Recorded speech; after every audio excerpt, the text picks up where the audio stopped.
Majori Mushanje anogara mumusha weBudiro 5B muguta reHarare anoti ave kutamba nhamo zvichitevera kutizwa kwaakaitwa nemurume wake achinogara nemumwe mukadzi achimusiya aine mwana uyu akazvarwa asina makumbo nemaoko. Mudzimai uyu anoti murume wake Robson Simwanza akatiza pamba nekuda kwehurema hwemwana wavo achiti akanga asisakwanise zvekugara nemwana akadaro. Mhuri iyi ine mwanasikana Linda ave kuda kusvitsa makore 3 ekuberekwa uyo asina maoko nemakumbo uye anofamba achiita zvekugwesha. Robson ave kugara nemumwe mukadzi ane makore 22 years ekuberekwa uyo atove nepamuviri pave kuda kusunungukwa. Zim News Beat yakabata Robson Simwanza pafoni uyo akatiza mudzimai wake ane mwana akaremara akaramba nyaya iyi akatsenga-tsenga mukanwa paakabvunzwa nezvekutiza mhuri yake, asi akanga asingazive kuti Zim News Beat TV crew yakamufonera iri pamba pake vachinge vapedza kunzwa divi remudzimai wake Majori. Simwanza anoti haana kusiya mhuri asi akange ari kubasa uye anoda mhuri yake kusanganisira mwana wake Linda uyo asina maoko kana makumbo, uye zvakare akaramba kuti akanga asina kumitisa mudzimai uko kwaari kunzi akange achigara. Vanhu vanenge kuti pamwe unenge atiza mwana haini nangu kutora zvipafeya ini handiri kutora mwana handidini mwana wangu urinzira zvandikutaura handidini mwana wangu ndofunga kubva imimi kwamakaita mainterviews kuna vamwe vakandibatirawo nemari. Vaviri ava vakaroorana mugore ra2006 ndokuita mwana wekutanga mukomana mugore ra2008. Vakazoitawo mumwe mwana wechipiri musikana mugore ra2011. Wechitatu musikana akazoberekwawo zvakare mugore ra2019 uye ndokuzobereka mudiki uyu Linda akaremara mugore ra2021. Vana ava vanonzi havasi kuenda kuchikoro uye vaviri vave kutogara kumusha kwemudzimai wake nambuya vacho. Pese apa vaive vagari zvakanaka. Mama makadi tiripo makadi yenyu sister? Aiwa ndiri nani kuri seko kunoku kubudiriro. Aiwa kubudiriro kuri nani hako kwakadi kunobviwa. Kunobviwa kuri nani mbona tasvika zvinoreva kuti kunobviwa kuchiri nani zvako. Vari seko vana? Vana vanofara havo. Mhuri yakakura sei mama? Mhuri ndine vana 4. Saka zvaizvozvizvi kuuya kwamaita kana kuti kufona kwandakaita kutsvaga rubatsiro kwamuri. Ndazwa muchiti mune vana 4. Tisati tasvika kurubatsiro mama. Mukandisanangura kuti mukuru ane makore mangani tichienda kusvika pane mudiki wandiri kuona nazo? Mukuru ndewa 2008 ane 15 years. Second wachona ndowa 2011 ane 12 years. Third wachona ndowa 2019 ane 6 years.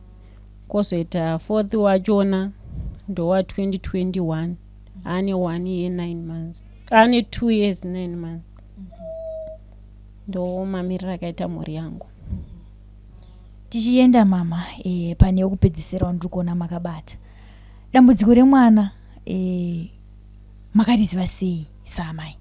Muchiri kuenda kusikero here kana kuti? Ndakangoti zvekusikero hangu ndaingoenda ndiri murima ndisina chandaiziva. Ndakazongozvoonawo musi wandakapona mwana. Sokuti mazuva andanga ndakazvitakura ndo mazuva eCovid. Saka munhu wese aingonzigara mumba. Taingobudawo zvokuti kana watobuda zvezvi zvedambudziko kuti uende pakliniki. Saka taingonotambirwa zviya zvokuti zvinhu zvakaoma satina zvokuita. Asi kana marwadziwa muri kumba hamutadzi kuya kuchipatara, munongozvigarira nemari yenyu. Saka ndofunga ndinambobvira ndakaenda kusikeo ndine pamiri pemwana uyu. Ndakazongoenda ndatopona ndopandakasanganisa nedambudziko remwana ndakamupona asina maoko nemakumbo. Saka zvinhu zvakandishamisa sekuti zvinhu asi hazvizvo zvandaitarisira kuti zvibude zvakaita ende ndaisazviziva kuti zviriko. Ndaingozvionawo ndichingotiwo pamwe munhu anenge aine zvaanenge akaita zvakakosha kosha kuti azoitawo mwana akadaro.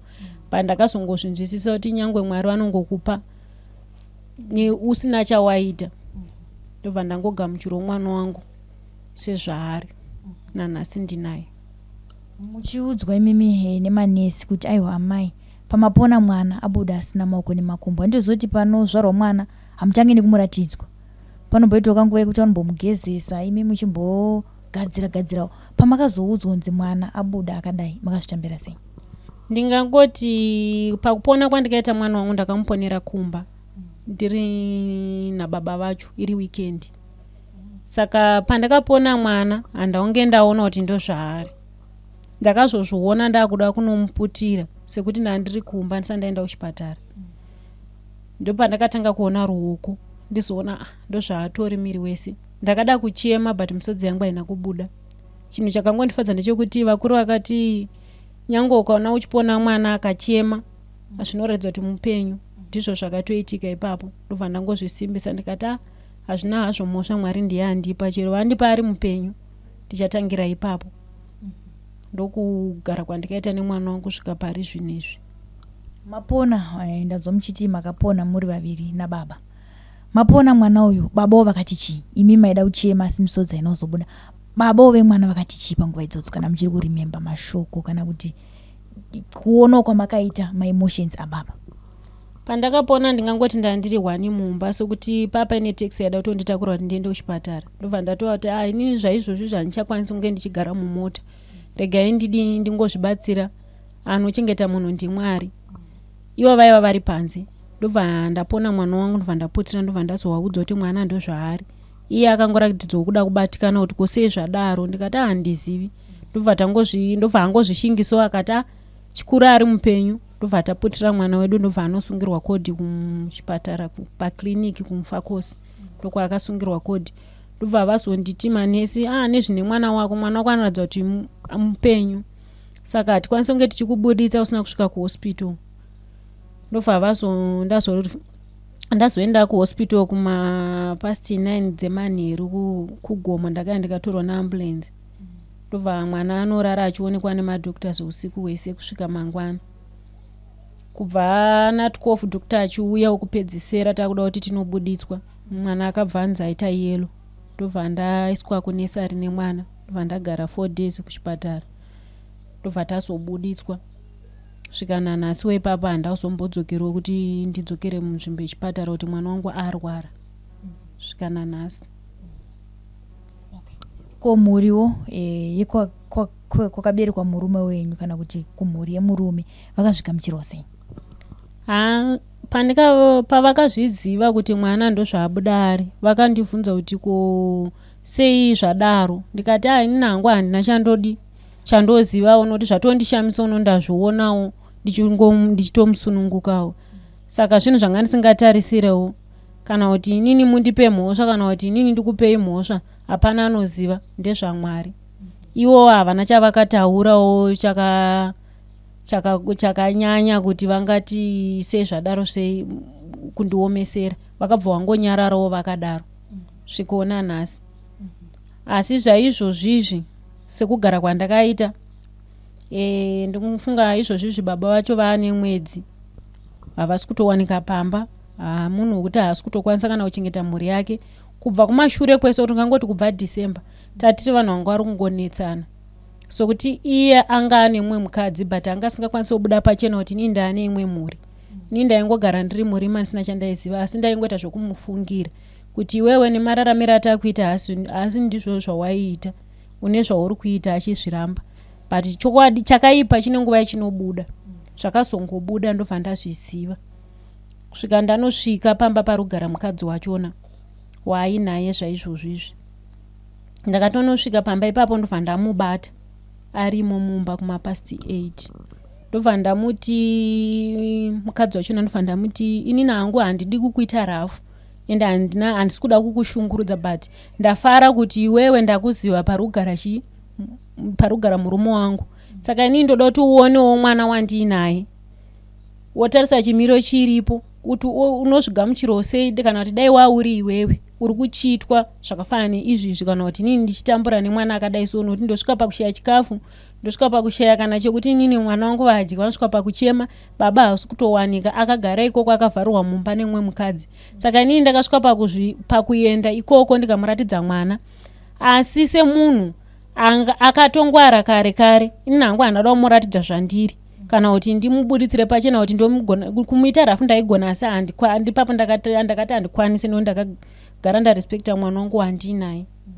Ndobva ndamuratidza mwana zvaari, ndikamubvunza mubvunzo kuti unokwanisa here kuti ndikakupa mwana unokwanisa kumuchengeta.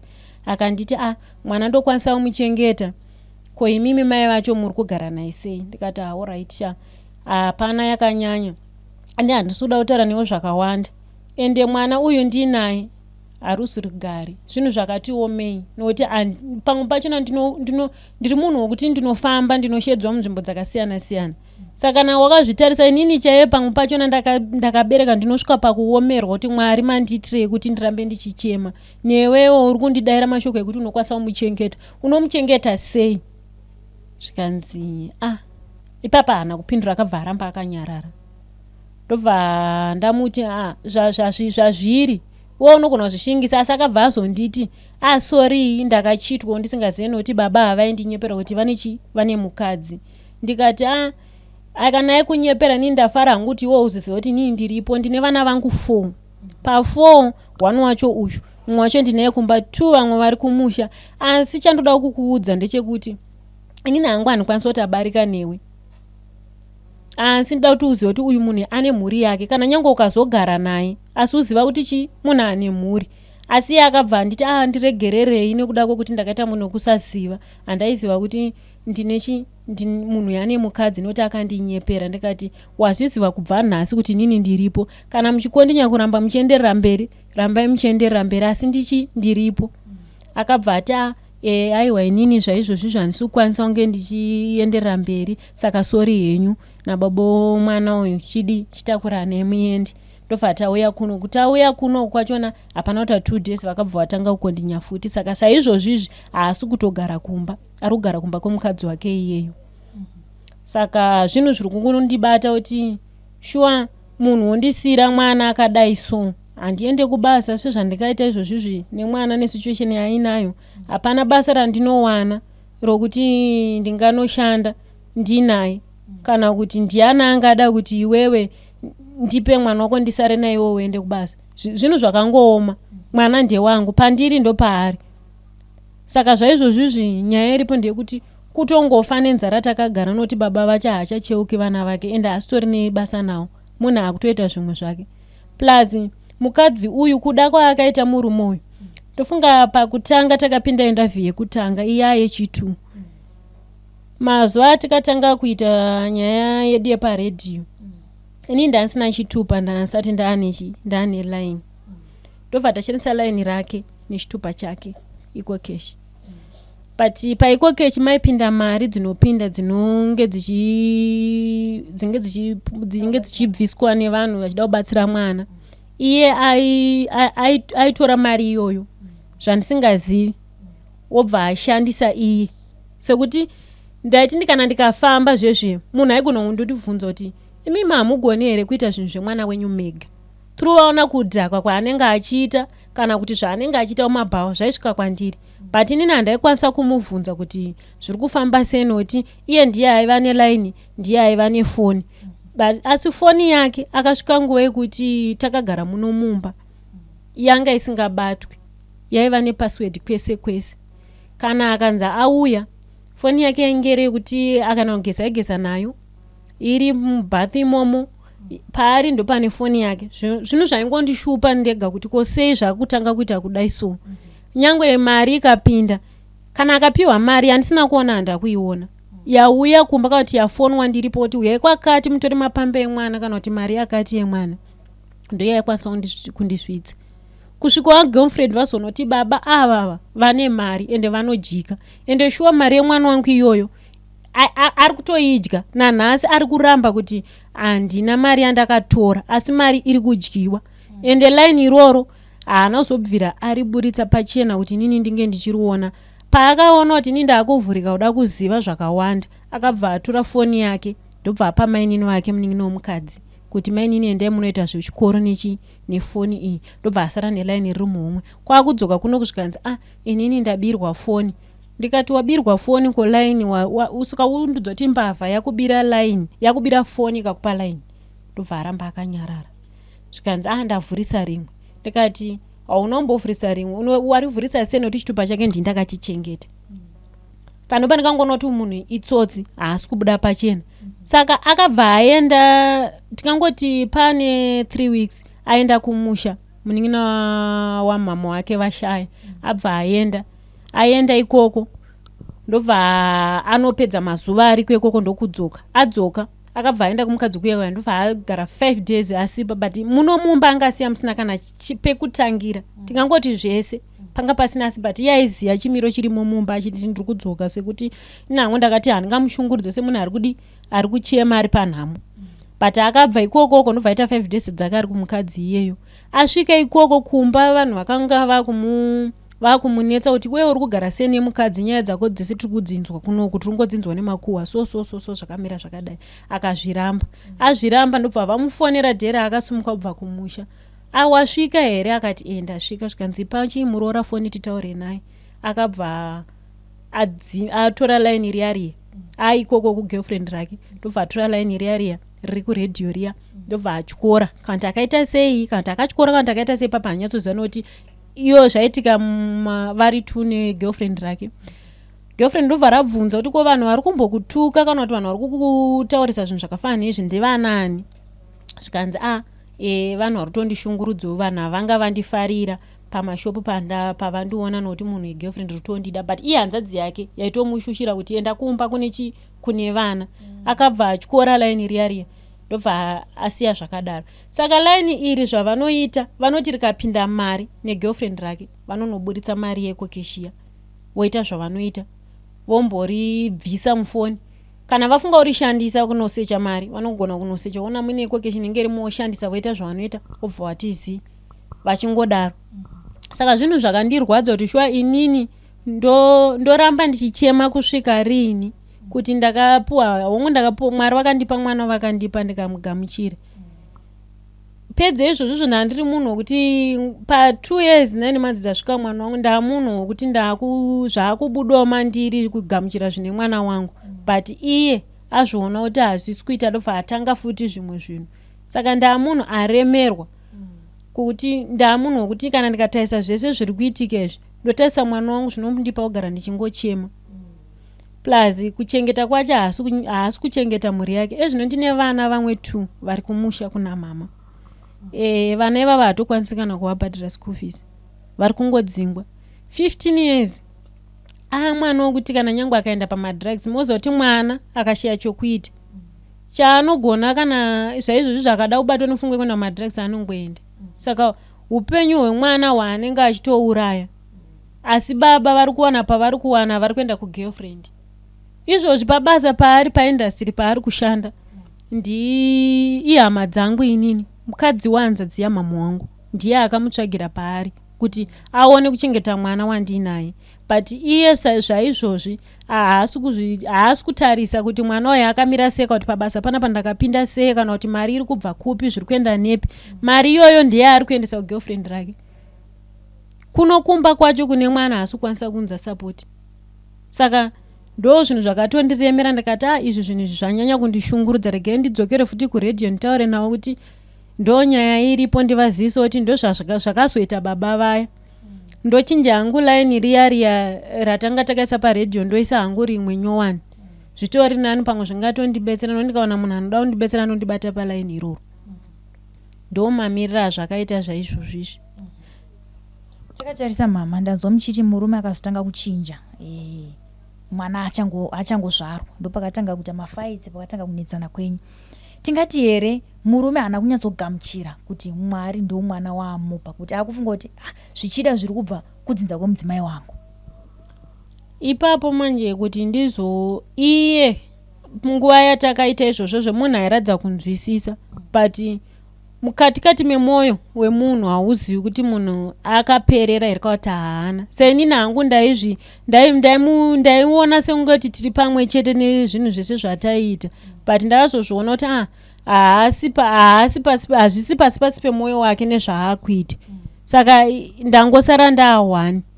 Ndozvinhu zvakutondinetsa kuti ndozvibatanidza sei, nokuti ndatova munhu awani, nokuti munhu uyu akutondityisa kana kugara naye.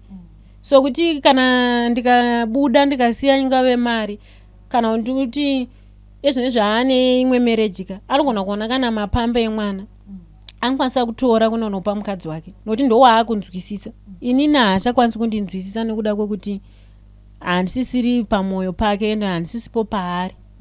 Hatichatomborongi chinhu chimwe chete naye sekuita kwataita kare, nokuti chakamupa kubuda kuti azonoita mumwe mukadzi uko handizvizivi.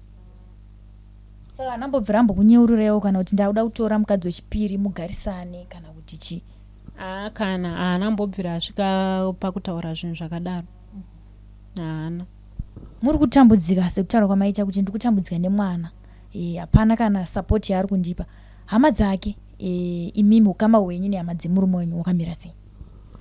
Hama dzake zvaizvozvizvi ndingangoti kugara kwatiri kuita kubva vanzwa izvi, hapana kana akambofona kuti mugere sei nemwana, kana kuti akambouyawo zvake kuti chitiko chaitika ichi regai tigare pasi titaure naye kuti iye anoda zvipi, kana kuti ari kukuda here. Hapana kana amboti asvika ipapo. Asi baba vake vekumubereka paakaenda kumusha akanovapa foni vakataura nemuroro womudiki pafoni.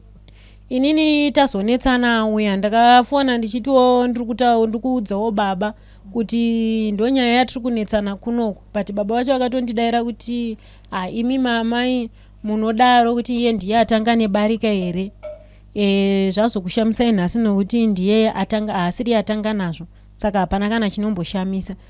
But ndakabatwa nehasha ndikatsamwa ndikati imimi mungakurudzira zvinhu zvakafanana naizvozvo. Wani mwana wenyu haasi kukwanisa kana kutondichengeta, 2 haasi kana kukwanisa kuchengeta vana vacho nokuvadzidzisa, haana chari kutombokwanisa kuita. Orati kana akazoita 2 vakadzi neimwe mhuri iri kutangwa kuberekwa, anokwanisa here kuvariritira? Ini nangu handikwanisi kunge ndichigara naye, kuti kana aita saizvozvo handikwanisi kunge ndichigara naye, notoona kuti nhamo yacho iri kutoita wese. Nokuti pesa mundaitomboshinga ndichitiwo pamwe zvichaita, but zvaizvozvi zvahapana. Upenyu hwangu hutodzokera mumashure nevana. Ini handikwanisi zvangu kudi kunge ndiinaye, ndokwanisa kungoti iye zvake oenda kumhuri onogara ikoko. Inini hangu ndotsvaga zvokuzviitira kana ndozvishandira. Vakandibvunza kuti saka muimi muda kuti basa rera moda kuita, ndikati randenge ndangoona kuti rinokwanisa kuti ndirarame nevana vangu. Zvikanzi alright, ndobva zvangoperawo zvakadaro. Havana kuzofona kuti vanzwisise kuti muri kugara sei kana kuti zvakamira sei. Zvaizvozvi hapana kana hama yake yamboti yandifonera ichindibvunza nyaya iyoyo. Ndakatongogarawo ende ndakatombofonera hanzvadzi yachona nchimudza kuti hanzvadzi yenyu haasi kudzoka kumba, ndatova nenguva, ndatova nemwedzi wese haasi kana kunza chikafu. Saka zvakatongoperawo zvakadaro. Asi before nyaya dzese dzabuda idzi kumashure muchitanga kuroorana toti maita vana venyu 3 ava kana kuti 2 vekutanga, ukama hwenyu nehama dzemurume wenyu idzodzi zvakanga zvakamira sei? Maingoita izvozvo futi zvekukanidzana mashoko here kana kuti zvazotanga ipapapa pakutorwa kwemudzimai wechidiki? Zvatozongotanga ipapa pakutorwa kwemudzimai wechidiki ndopazvatangira. Zvaizvozvi kwese kwataibva hataiwirirana. Asi zvakazongouyawo kana kuti ngoti hauzozivi vanhu kuti vakasema mwana wandakazvara wandakapiwa chirema here, kana kuti zvinotondinetsawo kuti kosei vanhu vakundisarudza kunga sendisiri mumusha imomo, kana kuti mhosve kuti ndine mwana chirema here handizive ipapo kuti zvakasei vachiita zvinhu zvakafanana naizvozvo. Vamwe vatombotaura navo vanenge vakazvarawo vana vanenge vachirarama nehurema vanobva vati kana kumafunctions ekumba kwemurume hatichatodaidzwi, kana kukafiwa totozonzwa nhamo idzodzo pamwe vanhu vakutoenda kunyaradzo. Kwenyuwo zvakamira sei kwamakaroorwa kune nyaya dzese dzakuitika idzi? Zvakafanana kuti kana ukaita nhamo kana ukaita chii, ndingangoti zvaizvozvizvi kuti bva ndazvara mwana uyu nezvaari, sekuru wacho chaivo havamuzivi. Baba vemurume wenyu havamuzivi mwana, kuri kwokuti zvichiburukidzwa naiye mwana wavo, nokuti pamwe pacho munhu anonyara nemwana wake. Zvakafanana kuti kana ndikabva kuno ndikaenda kumbari, pachaunga chevanhu iye anosarudza kuda kuvhara mwana nezvaari. Ndomuti aiwa usamuvhari kana kutoshushira kuti vhara mwana. Ndototi aiwa ini ndazvijaira nokuti ini ndinofamba makawanda. Mwana wangu anenge achingoonekwa plus ndinoenda kuCRU kuma exercise naye ku Harare Hospital. Tinoona zvakasiyana siyana. Saka ndozvimwe zvinhu zvinotondisimbisa kuti inini wangu mwana ari nani pano womwe watenge tichiona kuti izvo ndongoona kuti izvi titoriwo dambudziko, but chinhu chandozongofarira nyangwe uine dambudziko munhu aine dambudziko rakadaro vanenge vari pamwe chete semhuri nababa nemwana. Pamwe pacho toona baba ndio vanenge vakatotakura mwana wavo. But zvinhu zvinongonakidzawo kuti nyangwe riri dambudziko morigamuchira mobatirana pamwe chete. Inini ndaizvionawo sekuti mumwe wangu anondinzwisa, but zvaizvozvi ndakatoona kuti ndangosara ndandega akatadza kuzvinzwisisa nokuzviona kusvika azobudawo mumba aenda kunoita imwe mhuri kusaidi. Takatarisa mama, chii chinoita kuti vanhurume vatadze kugamuchira kuti izvi ndozvatovepo, tozona vakutofunga kuti argai ndofunga ndikanoroora mumwe mudzimai zvinogona kubuda zvakanaka. Toti ikoko kwavanenge varoora mamwe madzimai vozvara zvakare vana vanenge vakafanana nekwavanenge vabva, vanozopaita sei ipapo? Iwo wambosiya futi mwana ane dambudziko rokuti munokwanisa kungochengeta muri pamwe chete semhuri. Zvaizvozvi zvise kana ari uyu murume wangu abuda mumba sezvaakaita izvi, ini nangu semukadzi wake waainaye vari kukondinyawo sevanhu vari muwanano. Inini ndiri pangu yekuchema nekuda kwokuti ndine dambudziko randinaro. Saka kana iye mudzimai wakaita seni, inini hangu ndichikura ndiri musikana kusvika pari zvinezvi ndakangozviti Mwari musandipe murume wemunhu, zviri nani ndivingwe. Asi chandinomunamatira semukadzi akaita seni haangagoni kundichemedza siku nesikati. Ndinongoti Mwari vachaita kuda kwavo pamutumbi wake sekuzvitakura kwaakazviita. Asi kana Mwari vandishorawo kuti iwewe zvakakodzera kuti iwe uone mwana akadai uye awanawo mwana akanaka mukati memusha waakada kuroorwa, aiwa tinongozvisi zvese ndezvaMwari, ngavagare avo. Asi chii mama chinoita kuti madzimai anenge akatorera vanhu varume vavo vataure rafu futi pamusoro? Ndanzwa muchitaura kuti pamakaenda muchitodawo kunonzwisisawo kana kuti kunomuratidzawo kuti ona kashamwari murume wanditorera ndiye angari breadwinner kumba kwedu, ndiye aitokwanisawo kuchengeta vana 4 vandinawo. Zvino kana wanditorera murume wacho uda kuti woindite sei? Asi akatopindura mashoko ekuti unondipa mwana wacho ndogona kuita sei kumuchengeta. Chinoita kuti vanhu ivavo vazotaura rafu yakadaro kune mumwe mudzimai wawatorera murume wake chii? Iye anozviti iye anokwanisa kugona kutaura ende anenge achishandisira kuti iwo hauna zvaunondiita ende shuwa handina zvandingakwanise kumuita panyama, asi denga richamutonga nezvaakaita. Nokuti kuchema kwemumwe mukadzi imhinduro kuna iye musiki, handina chandokwanisa hangu kumuitira nokuti hazvina kutangire papo. Zvaizvozvo zvamanje manje akandifonera masikati ndakagara zvikanzi halo mama Linde, ndikati ndiani ari kundifonera, zvikanzi ndini. Ndikati uri kudei, zvikanzi ndikuda kubvunza kuti kumba zvesebo here. Ndikati kana uchindibvunza iwewe kuti kumba zvesebo uda kuzama kuda kuti kudii, zvikanzi ndoda kuziva kuti kumba zvesebo here. Ndikati zvesebo. Zvikanzi shuwa mama Linda. Ndikati iwe uda kuti nditi kudii, zvikanzi alright kana muchiti zvese kumba bho. Ndopa akabva pangoti baba ivavo zii zvachose havana kuzobvira vakawanika kusvika nanhasi. Saka zvichireva kuti zvichida murume anga ari pasaidi achiti imbofona tinzwe kuti kuri sei kumba. Ndozvazvitori ende iye anozvita munhu akangwara. Anozvita munhu akangwara. Kwaari iye ari kuzvita muchenjeri, but kuchenjera haana. Saka zvaizvozvi nini hangu handachandokwanisa kutaura naye zvakanyanya. Asi inini nyaya iri kundibata ndeyekuti muswa auya achiona mwana wangu ane mafotosi emwana wangu ainawo, handisi kuzoti ari kumashandisei ende ari kumadii, nokuti hatisi vanhu vari kuwirirana ende hatisi pamwe. Asi izvozvi zvaane mafotosi emwana wangu mufoni make.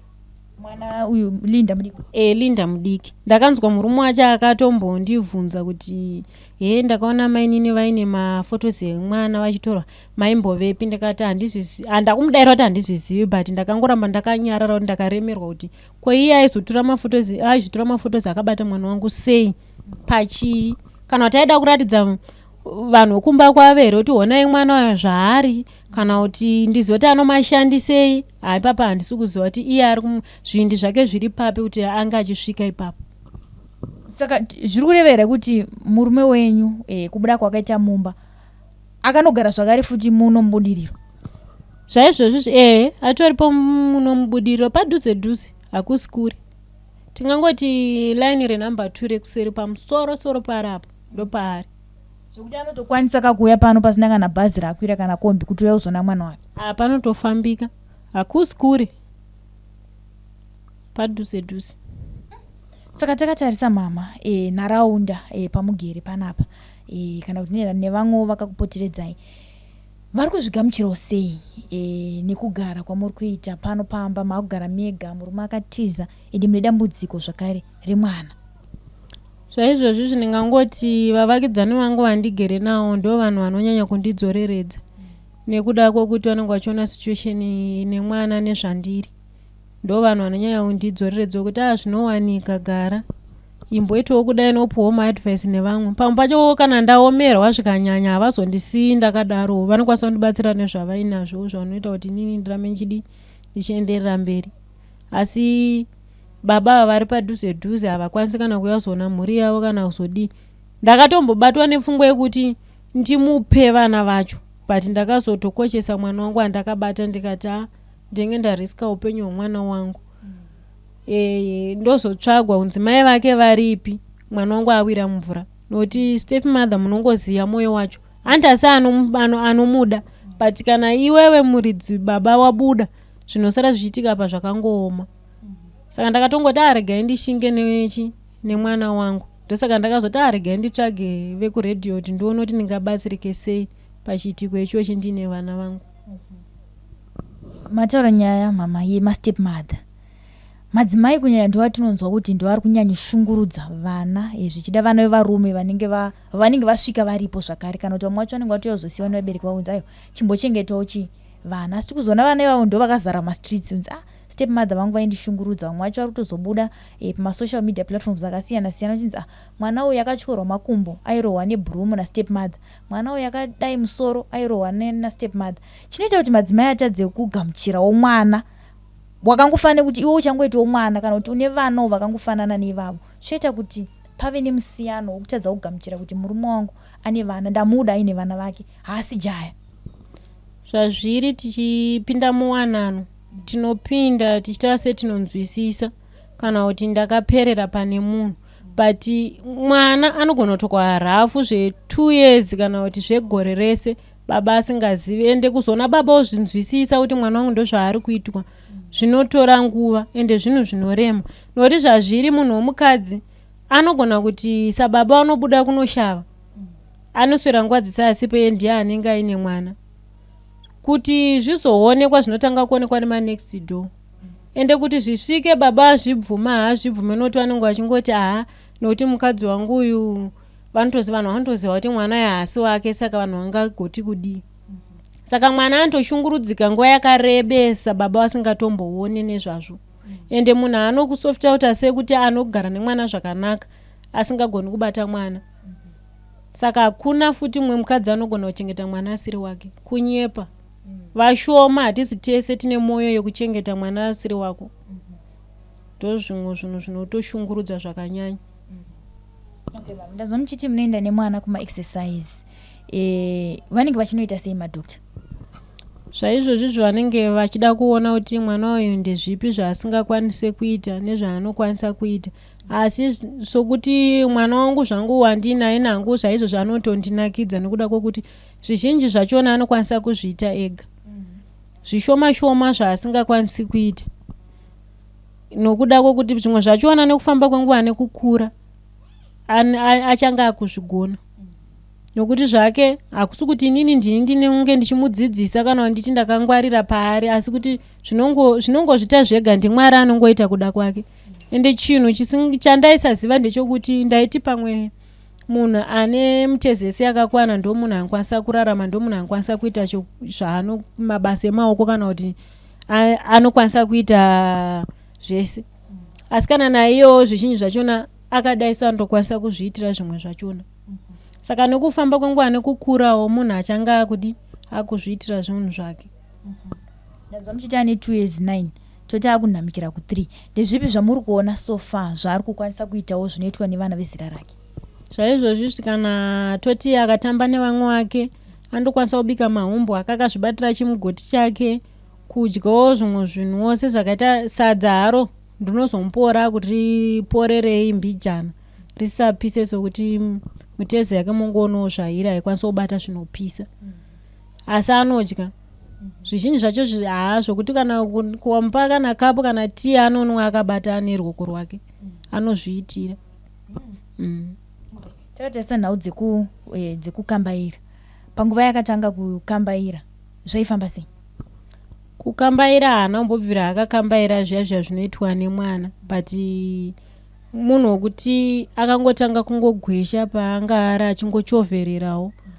So kuti nokutamba kwaanenge achiitawo nevamwe anenge achionawo zvinoita vamwe, akazopedzera kungofambawo zvezvinoita vamwe zvokuti 1 2 iyoyi anotongoitawo, asi iye zvakaanozoita zvokugwesha semunhu asina mutezi yakakwana, so anongofambawo sezvinoita vamwe vana.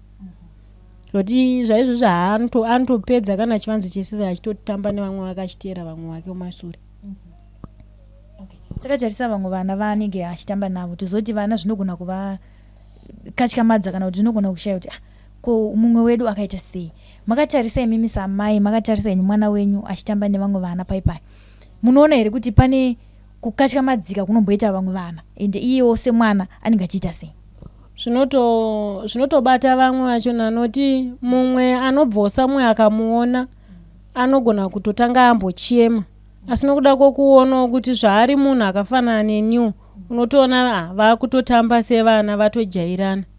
Iye haasati akuzvinzwisisa kuti ndo zvandiri, anongofila kuti zviri kuitawo vamwe zvine vamwe ndo zvandinazvo, asati akufunga kuona kuti zvandiri zvakasiyana nevamwe kana kuti azobvunza kuti konai mama kwenini ndakaita sei, asati asvika zera iroro.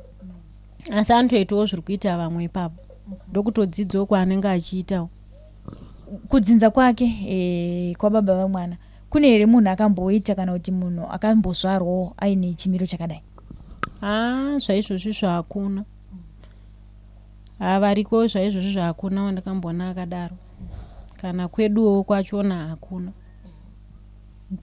Ndiye akatongotangoonazvo iyeyo. So kutodzinza hauzivi kwarikatangira, handizivi hangu kumashure-shure, asi zvaizvozvi zvahapana. Tozoti vamwe varume kana kuti dzimwe hama dzemurume dzinozotanga kuti aiwa ndezvekumusha kwemudzimai uyu, mashoko iwayo haana kumbouyawo here kwamuri imimi? Kuna tete hanzvadzi yatezvera vamwe ndo vakasvika pakundibvunza kuti ko imimi sei mwana iye abuda akadai nokuti kwenyu hazviko kana kwedu hazviko. Ndikati inini hangu izvozvo handikwanisa kunge ndichikupindurai, ndezvaMwari, nokuti ndini zvangotangirawo pandiri, saka handizivi kuti Mwari kundipawo vaonei. Ndo mashoko andikangodairawo ipapo. Takatarisa mama, ndazva muchiti munofamba kunzvimbo dzakasiyana-siyana. Makamboenda here kune vanhu kana ve-social welfare kuti mukwanise kubatsirika padambudziko raminaro nemwana? Zvaizvozvi ndakaenda ku-social welfare kwamachipisa ndakapiwa line. Saka line randakapiwa harisati rambopindawo chapinda. Tikangoti pane 1 week takaendawo paheadquarters paZANU-PF kwedu kuno kwaKarendi. Ndobva ndanotambiriswawo hupfu hwaipiwa vanhu vakaremara nevakwegura. Saka ndakabva ndapindawo ipapo ndobva ndaonawo 10 kg yangu yehupfu. Ndokutotangawo kuti mwana wangu apiwewo chinhuwo chekuti abatsirike.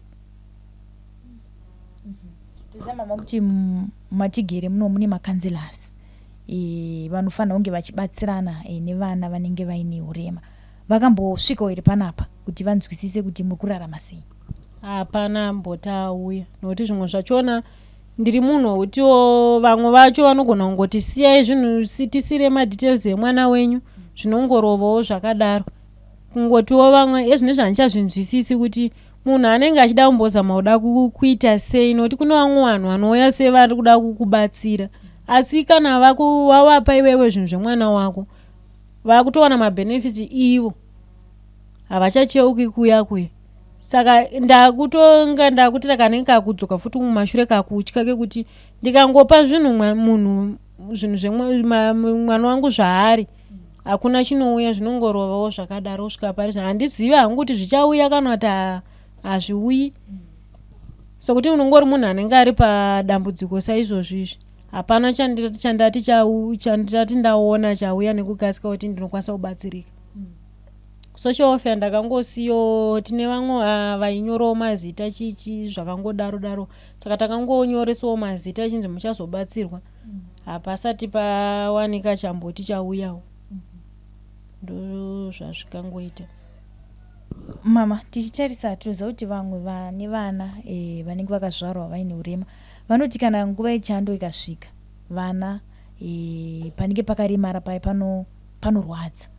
Mwana womati mambonyatsotarisisa here munguva yechando yatabva kana kuti izvezvi kune kumboita tuchando pane paari kunzwa here panombomurwadza kana kuti zvamunomboonawo machenjesi panyama yake? Zvaizvozvizvi nokukura kwaita sekuti munhu haakuzvitaurira, anenge achiti umu mangu muri kuvava mumajoinzi make, zvoti kana usiku akapatika unotomboti manenge achiti mama ndikwenye ndiri kuvaviwa. Saka zvinhu zvongoti zvaitondinetsa kutiwo nditi ndaitofanira kuti ndiende kuHarare hospital ndinoenda naye kuchipatara kuna dhokota ndomuti ndozvaanotaura kuti anovaviwa, kana kuti kana paine mumwe mushonga unokwanisa kuti anga achizorowo mumake ndokugona kumubatsirawo, vandibatsirawo nemushonga iwoyo kuti ndinge ndichimushandisira pari. Kuenda kwamunoita kuna Harare hospital kwamunenge muchifamba kwese kutozoti munoshandisa makombi, zvakaoma sei kuti wakwira kombi madzikisa mwana wenyu mabata pamakumbo? Vanhu vanenge vachingotarisa, vamwe vanotaura zvakawanda wanda. Zvakaoma sei saamai kufamba nemwana anenge aine dambudziko rakadai? Zvaindiomera mazuva ekutanga, ndaiti kana ndikaona munhu akatarisa mwana wangu ndaisvika nguva yekujenga musodzi mumatama kuti munhu uyu azoramba akatarisa mwana wangu sei. Asi zvaizvozvi ndatojairawo. Anokwanisa kutibvunza, anokwanisa kubvunza kuti ko mwana akaita sei, ndomuudza kuti ndakangomuponawo akadaro. Anenge aidawo kumubetsera kubva ipapo anogona kutonga atomubetsera nechaari kukwanisa kumupawo ipapo. Asi zvaizvozvi ndakuzvinzwisisawo kuti ndozvazvitori ndazvichinji. Kana ndikamuviga kana ndikamuvhara hapana zvazvikambosiyana neniwo wacho amai vake, takangofanana. Saka zvaizvozvizvi pamwe pachona munhu anozotokubatsira nokuda kwokuona zvaari. Anenge anzwotsitsa anokwanisa kukubetsera, anosekawo ndiye anoseka ndezvake naMwari wake. Takatarisa ipapo mama, mwana akambowanawo rubatsiro here zvakaita semauche kuti mukwanisewo kunge muchifamba naye zvakanaka? Zvaizvozvizvi patikapinda interview yekutanga paredhiyo ndopandakawana uche, ndobva ndawana prema. Ndo zvinhu zvandakawanawo, nevaibvisawo mari yandainzi nditengerewo mwana chikafu nemapamba. Ndo rubatsiro rwandakati ndakawana ipapo. Saka iko zvino mama, ndoda kuti mupewo mhuri yeZimbabwe kurudziro kune mamwe madzimai vane vana vakazvara vaine urema, asi vamwe vacho vatobude panze. Vanobvanza mugarisei mumba, muvharirei mumba, anozoti nyadzisa. Mwacho ndotaura kuti anozoti nyadzisa, vanhu vanozoti chii? Mashoko amungade kupa kumadzimai wayo ndekuti kudii? Kumashoko andingade kupa kune madzimai ane vana nourema, Mwari kukupa kuona zvauri. Ende kuviga mwana hakusi kupedza dambudziko. Pamwe pachona kana ukamuviga achazodii kana kuti achazobetserwa sei iwo wamuviga. Saka kungomubata munhuwo anotodo rudo rwaamai.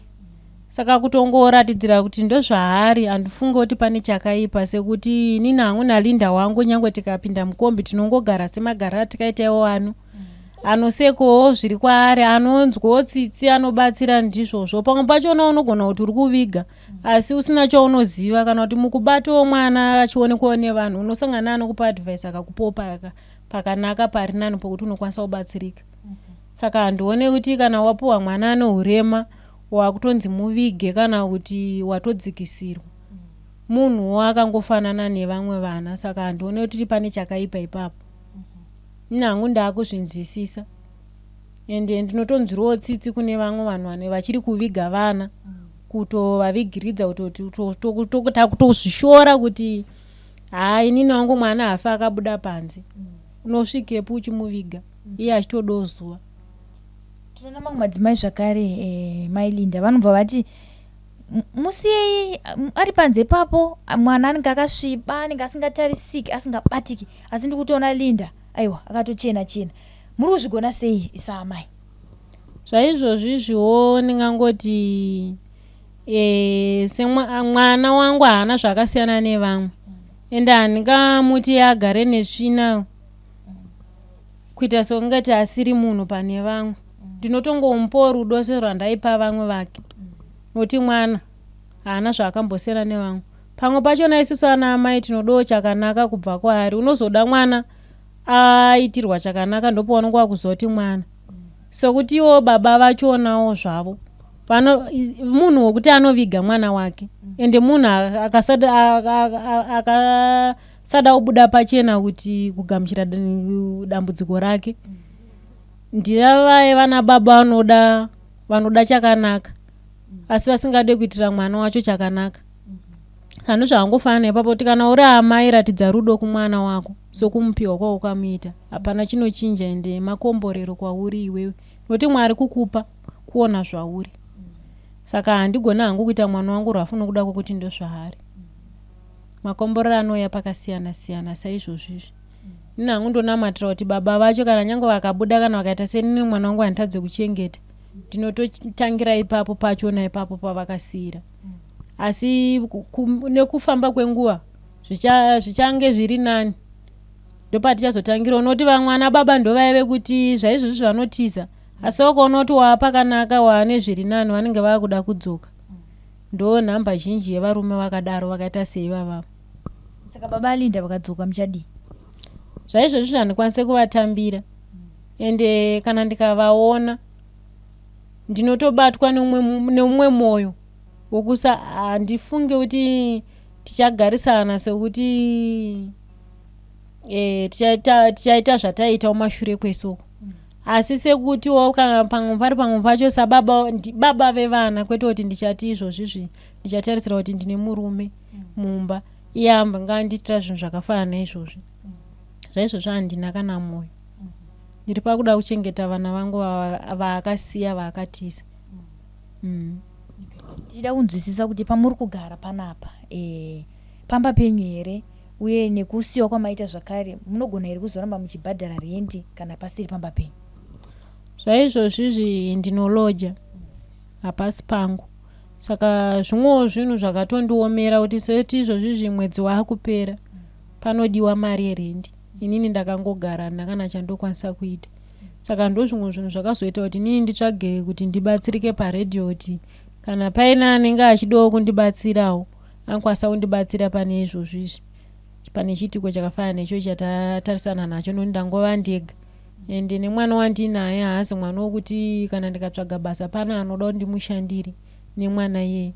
Mumwe anogona kukuudza kuti enda tozokufonera zvatongopera zvakadaro. Saka wega unongoona kuti zvinhu zvakangooma kunzi uri pabasa, pamwe pacho kana watoona rekuzviitira remaoko uinaye mwana wako, ndozvandiri kutoona kuti ndo zvinhu zvakatonaka, kwete kuti nditi ndinotarisira kupinda pakambani kana kuti nditi ndichanoshandira umwe munhu. Hakuna anoda munhu uine mwana akadai so. Manje vana vari kuenda kuchikoro here? Zvaizvozvizvi vana havasi kuenda kuchikoro, vari kumusha. Ndinotori nekamwe kane 6 years kauda kutoenda, kangadai kari kuECD but akasi kutoenda kuchikoro kakangogarawo, handina pekutangira.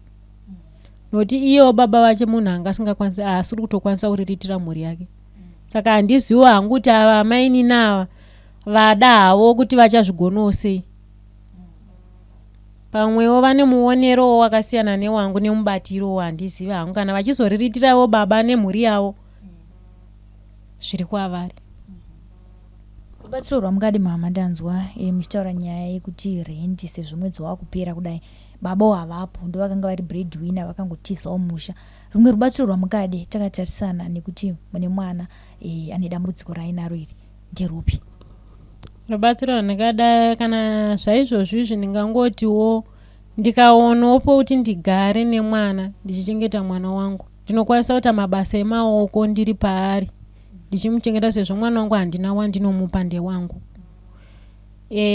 Kana paine vanenge vaidawo ndibatsirawo kana nemari kana nechainacho zvaizvozvo ndiri munhu wokuti ndakangomirira kubatsirwa pane zvese. Saka anenge awanawo paanenge akwanisa anokwanisa kundibatsira. Handina chandingati ichi ndochandoda kana kuti ichi ndechandisingadi. Anenge akwanisa kuwana paano ndakanyangwe nehembe dzachona dzemwana anenge aine pekutangirawo anokwanisa kungondibatsira ipapo. Mashoko enyu ekupedzisira mama takatarisana nekuti baba vakaenda vakugara namai nini. Mashoko enyu amungade kungovaudza zvichida hamusi kukwanisa kuita face to face nemurume wenyu kana naimbova murume wenyu kuti mutaurirane mugare pasi monoti moenda sei mberi nekuchengeta mhuri yenyu. Ndokupa nguva ino yekuvapawo mashoko maviri matatu aminawo pakati pemwoyo wenyu zvichienderana nekusachengeta kwavari kuita vanhu. Zvaizvozvo ndinongoti Mwari ngaamuitire nyasha nekutiza kwaakaita kuchengeta mhuri yake nokundisiro mwana akadai. Pamwe pachona akaona kuti mwana uyu ndakapuwa mwana ane urema saka upenyu hwatoguma hapana zvaachaita ende haachaenderere mberi neupenyu. Ndinongoti Mwari ngaamuitire nyasha nekwaari.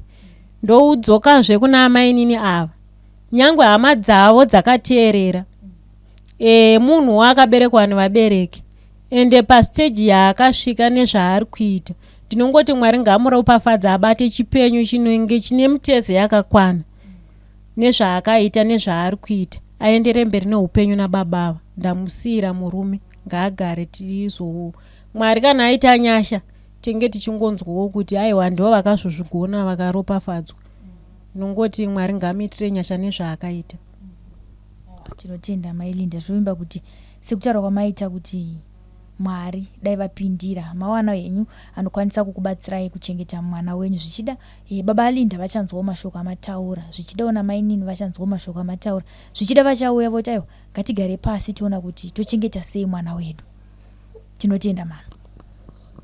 Kuuya anogona kuuya sekuti kana zvadai so ndibaba vaya vandataura kuti vanoda pane mari kana kuti kana iye azvinzwa kuti mai vaya vazobatsirwa nezvakati anogona kuuya sekuti ada kuchengeta asari kuuya kuzotora kana kuti kuzodestroya zvinhu zvandenge ndanazvo.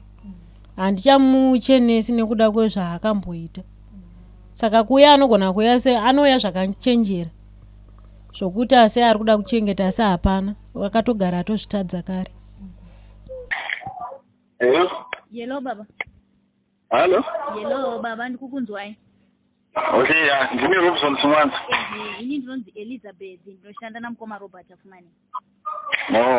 Ndofunga kuti last year kana kuti muna 2021 takamboyawo kwenyu tikataura nemi chakuita interview pakazopiwa mwana wheelchair fire.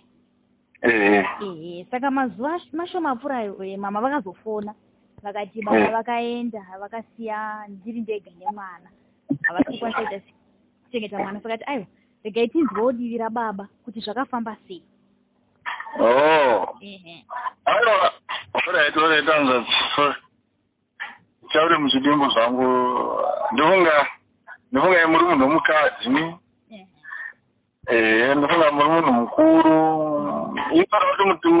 zvandiri kutaura mudzinzwisisa asi kuti ndiri kuenda kusaiduka ndikuendawo kubhani ndinoda kubuda pachena kutaura chokwadi. Ini hapana kwandakaenda. Hapana kwamakaenda? Ndofunga mundinzwisawo mandasana kutaura. Asi ndakaita chikanzo. Makaita musikanzo? Ndiri munhu wandakamisana naye. Saka munongoziva kuti munhu womukadzi haazvigamuchire sezvo ndionongori mumba. Saka ndofunga amai mwana pamwe maybe ivo vanenge vada kutsvaga kuti saidi ravo rinake sezvisini mwana akaremara kufunidza kuti pamwe inini ndatiza mwana handidi kutaura zvakawanda ndoda kungotaura maererano nenyaya yemwana kana kuti nemaererano naivo ndofunga nini mukadzi takarorana tevadiki takaita vana vedu ndofunga takazara Linda kutaura daiso pamwe maybe nenda kushungurudzira wozi nematauriro acho akaita kwamurika asha dzangu dzinenge dzawanda asi kuti ndechitira iyo matishungu kuchema kwandenda kuita mwana wangu handidi naye handitodi naye chero iye mukadzi handitodi naye ndakangomisa mutikanza munoziva vanhu varume tinofarisa kwete zvokuti ndatiza mhuri yangu kana ndaita sei aiwa noma asiriso kuita kwamakaita musikanzwa toti makabva pamba pane nguva yakareba sei mabva pamba kuma ndingori kwenu asi kuti munoona zvinoitika saizvozvizvo hati mafoni ezvezvizvo nditori kubasa kwacho kwatetiri kuti hakusi kubuda mari unongoingotsvagawo kuti mhuri irarame izvo sokuasite togara kana 1 week 2 weeks uri kusaiti handinozvona zvinhu zvino zvakaoma chero izvozvizvi makafonera ndikakupai nhambo yomwe munhu wandoshanda naye asi patiri ariko kwacho mino muchiudzwa nzvakaoma kubasa kusunguda mari kunobudawo kana $50 unobata hazvisi $50 kusara 20 ekwani chainotose anyakana chainokufanira unongoitotsvaga ukusa pamwe maybe ndichawanawo rimwe rinano iri pane rimwewo handinozvona kuti asekurarama but kuti dzimweni ndakatiza mhuri yangu sekufona kwakaita mukadzi ungu anga ane hasha kuti zvokuti ndakatiza mukadzi noma serious chiri ini ndakabvunza but mimi ndati kutaure kuti udi nimakaita zvamakaita hauzotaure matauriro iwayo kuti inini ndakakutiza zvinoita kuti yakanakire una vanhu vanenge kuti pamwe inini ndatiza mwana haini nangu kutaura zvifafeya ini handii kutaura zvawanda handidini mwana wangu kuti nzika zvandokutaura handidini mwana wangu ndofunga kubva imimi kwamakaita mainterviews kuna vamwe vakandibatirawo nemari yandakabatsirwa pana Linda muteerera ndikutoteerera ndichibvisa wheelchair haitariki 6 tongoti haitariki 100 handimunzisa kana kuti inosvika $100 ndo mari yandakabatsirwa pamusoro palinda kusvika zvaizvezvo tomboti mama ndofunga dzanga dziri hasha dzekutsanangura kwavaitawo patakataura navo kuti aiwa mari dzemwana dzimwe dzaipinda dzandaipiwa inini dzandoziva ndedziya dzinenge dzapinda tiri tese pamwe chete nababa asi dzimwe dzinozopindawo vari vegawo vaizongoshandisa ndisingazive ende line racho rakanga rakaiswa ipapo rakanga riri renyu chireva kuti hanzi ndakanga ndisinawo umboo hwekuti mari dzapinda ndedzipi ndinzvayanzvadzi ndofunga zvinhu zvinoitwa zvinotumirwa kana mari inopinda mufoni mangu ine ndofunga handingaita mistake yekusa kusaapo kuti mwana wangu apiwa kana kuti $10 nemunhu ari kuzama kumbatsira misituation ndo madoro mariyo kana kuenda kunogara nemunhu kana kupa hope izvo handiite ende izvozvi zvilaini iroro handinozvona ndakaudza kari pandikuenda kunovhurisa izvi pamwe maybe ndikawana mari nhasi paweekend ndichiendaa pakarenda ndonovhurisa laini ndichienda nawo kwamatipisa ndinoti vapiwe bepa handi chinhu chese chinoitika palaini yemunhu handi chinooneka kuti nini ndakapedzera kuisiwa mari rini uyezve laini ubva ratanga kushanda ndakaisiwa mari ekokishi yakawanda sei uyezve mari indikaisiwa nhano zvese zvinobuda ndoda kuti waoni kwete zvokuti wafungidzira kuti maybe munhu akakuisa pamwe ndiye ari kutora mari handina kana $1 randakambopa munhu chero rangu repisodi anoenda hai handina ende munhu iyeye andotaura kuti ndatoda kuti mhuri ichengete munhu handozvishandirawo anozviitirawo zvinhu zvake, haana ine mari nebasa nemari yangu. Ndinozvakukudzai. Okay. Takatarisepo pane rimwe nguva yekuti amai vakambouya kwamuri kugara nemudzimai uyu wamakaita naye musikanzwa, vakasvika vakapindurwa mashoko avakapindurwa zvichienderana nekurwadziwa kana kuti neve kuchiita madzimai kukandidzana kuita mashoko. Imimi mukazoa nemudzimai uyu chimboenda kumba kwako mukatakurana imimi nemhuri mukaenda kumba. Pane here nguva yakamboitika zvinhu zvakadai? Ya, kubatwa kwandakaitwa inini ndifunga amai ava vakadirektwa nehanzvadzi dzangu kuti aiwa pamba pane munhu ari kuda nehanzvadzi dzangu ndopaziva vapa madirection so vakasvika inoda kutotendawo Mwari nevadzimu wake nevadzimu uye ndikatendeni mukadzi wangu haana kuita noise haana ndinonyepa kana ndimara akaita mwoyo womunhu mukuru akataura naye akataura wenyu ndasakaziva kuti murume wenyu ndaiti kuti munhu wake kuti asina mukana saka handisunga wakawira svika inini ndakazviziva ndo zvaitika saka ndaizama kutsvaga kuti akaita noise here uyu pandaifonana naye aindiudza kuti haangafuna kumbotaura izvozvo aitotaura semataura taimboitapo svika pakasvika kumba inini akafonera navakaigura vakachiramba nezvipataro komuridhi waita sezvasvika so mukadzi akasvika takapinda kumba takataura nyaya tikabuda tikaenda kumba kusvika sere izvezvi mukadzi wangu haanamboudza munhu kutseki chero iye haanambopindura kuna maiguru wake kuti kutseki aiwa ndikunyepa haanambopfuka naye. Saka muri kuti imimi kumba hamuna kubva enyu musikanzwa wakangoitika asi kumba akangoisikanzvadzi munozviziva zvinoitika kuvanhu varume inini mhuri yangu handidi nayo zvamwari zvinzi kuramba kubalanza kuti mhuri yangu ichengete ari kunetsa mabasa ari kunetsa. Okay, pane vana venyu patakauya paye vakanga vave 4 vana vari kuenda kuchikoro here vese? Kuenda kuchikoro kwacho ndokumwe kuya kuyanzvadzi noti mari hapana.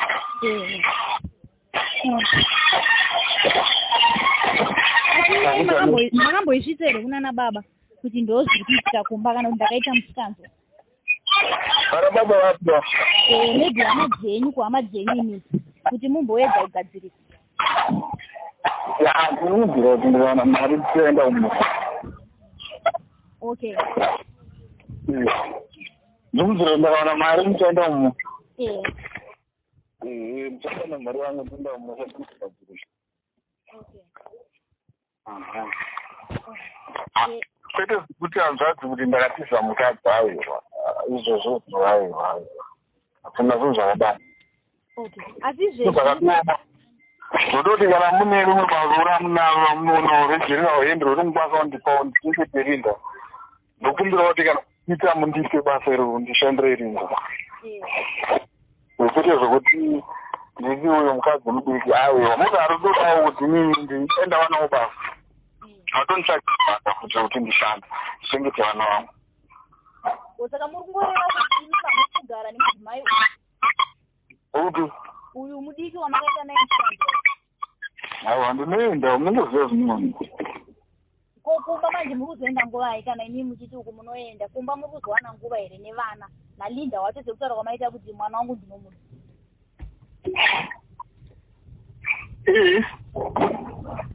Muri kuenda? Makapedza kuenda rini ikozvi? Mane kuenda rini? Makapedza kuenda rini? Mati munhu angaisanoizvo. Makapedzera kuenda rini kumba kwenyu kwachona kuna Linda? Panenge pane musi wandabva ikoko ndichienda kubasa pane 3 days. 3 days? Okay. Saka ipapo pa 3 days tingati here pane zvamakasiyirawo mhuri kuti isare ichishandisa kuti vabatsirikane pamba? Hapana bhozi izvezvi zvekutaura kwandiri kutaura izvo ndikutonetsa murungu kuti pane zuro ndaitomuudza kuti kumba wangu hakuna chikafu. Mari yangu akatoti ndopari tondipa mari ndendobva ndaenda kumba ndonofira mhuri yangu. Bhozi kubasa kwacho ikazotengesa mapuranga nezvekurusa Ndifunga zoti kana makasvika pamotohoti bhosi zvinhu zvacho hazvizoti zvakaomera nini chete bani zvinzotohwadza zvototi kutaura mukuita daiswa ndizvi ndotohwadza zimbabwe bonzi utoziva situation iri umu izvezvi. Okay, toti takupai mukana imimi sezvo mati nemudzimai wenyu hamuna nyanyotadzirana, takupai mukana sezvo mudzimai izvezvo achiri akaita akakubatikana patikambonotaura naye mazuva mashomani akairatidza kuti achiri akabatikana nenyaya iyi. Mashoko musadi kumupa imimi enyaradzo pane zviro zvakaitika nemusikanzwa mataura kuti makangoitawo asi mudzimai wenyu munomuda ndekuti kudi. Inini kana kuti kwaresa muno muda kuuya here kumba kwacho munondifonera toenda ndinenge ndiriko kumba kwacho. Zvinogona kuda ikoko toona kuti shuwa baba Linda vari kugara pamba, mai Linda kutsamwawo kwavanga vakangoita zvichida tikakusanganisa unokwanisa kuwana mashoko ekuregerera. Muda kuuya lini? Mangwana makuseni munenge muripo? Mangwana makuseni zvonguwai? Na 10. Na 10? Ya, munondifonera banhamba yezvento ndokumbira kubasa ndobva ndauya. Right baba, maita basa. But muona tichi? Chouyo mwana wandakaita naye mhosva haana problem kana zvakana. Okay. Haana problem zvoti kana kumufonera kana musati mufoni because haana problem neni, haana problem nemhuri yangu, haana problem. Aiwa. Mudzimai wenyu echipiri hatina hedu nyaya naye, imimi namai Linda ndimo watinonyatsoziva. Ndosaka ndakufonerai. Saka maita zvakanaka magona zvezvo. Aiwa, tinotenda saka ndokufonerai makuseni achona mangwana. Toita interview totonzwanana toona kuti zvofambiswa sei. Mukufona na 10? Ndikuda kutoya ikoko kusvika ipapo totaura na 10. But makuseni ndakufonerai kuti ndikuye uchidzei kuti muwane nguva yekukumbira kubasa. Zvakanaka muri kuyana naKingston. Nauya ndatavumani. Uya ndakamira ngoti ndoda pamwe zvinhu zvacho zvingaitwe zvakanaka kuti ndakawana zvinhu zvinomubatsira bhoza zvinhu zvai zvakamira. Ya, aiwa tinouya baba. Bhoke saka zouya taura pamwe mungana wanirawo basa ndakashandawa meno. Zvinoita. Noita. Ibhoa dzangu maita basa. Maita basa. Ibhoa dzangu maita basa. Vanoda kubatsira Majuri mubatei panhamba dziri kubuda pascreen apo kuti akwanise kuchengeta mwana wake uyo akaremara uyewo zvakare nekuendesa vamwe kuchikoro. For Zim News Beat TV, this is Robert Tafmani in Budiriro, Harare.